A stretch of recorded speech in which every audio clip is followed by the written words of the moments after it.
And right now we're going to start on the phone lines with Trey Scott, National College Football Editor here at 247 Sports. Trey, it was a wild weekend with a couple of upsets. Who's your biggest winner from Week 7 in the college football world? I'm not sure that Wisconsin cares about how the rest of the country perceives it. But if the Badgers do, then Saturday made them the big winner, 38-0 over Michigan State, their fourth shutout of the season.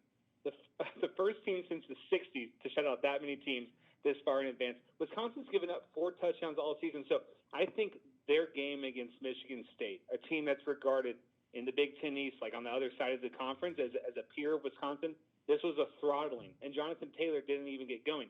So the fact that Wisconsin could do that to somebody means that the Badgers should be squarely in the discussion of the top teams in college football. When you talk Alabama, when you talk LSU, when you talk Ohio State, Clemson, Oklahoma, that Wisconsin deserves to be in that mix. Let me read out a stat to you, Kevin. As far as yards per play defensively, Wisconsin is number 1 in total defense.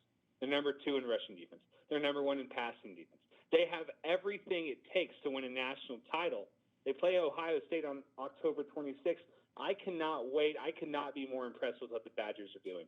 Yeah, the Badgers, you can't say enough about what they've done on defense. The most impressive stat I've seen is that they've allowed the same amount of touchdowns as they've scored. 4 that defense has. Very impressive. My biggest winner of the week goes to LSU since they beat Florida handily, picked up a second top 10 win of the season, improved to 6-0, and also moved up to number 2 in the AP poll. But as you know, Trey, it's not all about winners here. We also want to know your biggest loser of the week, so go ahead and lay it on us. Pretty easy for me. I'm going to be interested to see who you chose. Georgia was 24.5-point favorites over South Carolina. Of course, they lost. And Kevin, we can sit here and say, yeah, upsets happen in college football. We can also sit here and say, you know what? Georgia still controls its own destiny. The winner of the SEC championship game makes the playoff. Georgia could still run the table in the East and they beat LSU or Alabama and make the playoffs just fine. But the problem is, on Saturday, Georgia might have gotten exposed as a team that's not as great as we thought they were. Jake Fromm had 3 interceptions. He turned the ball over a total of 4 times. That offensive line, this vaunted unit that we thought might be the best in college football, averaged 4 yards a rush. South Carolina finished this game off with its 3rd-string quarterback.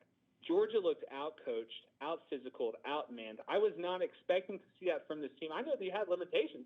Georgia has passing game and limitations, and you look at the stats for Jake Fromm. He's 0-5. Georgia is 0-5 in Jake Fromm's career when he throws for 30 passes or more. And that's just bad, and I don't think that bodes very well for the rest of the season.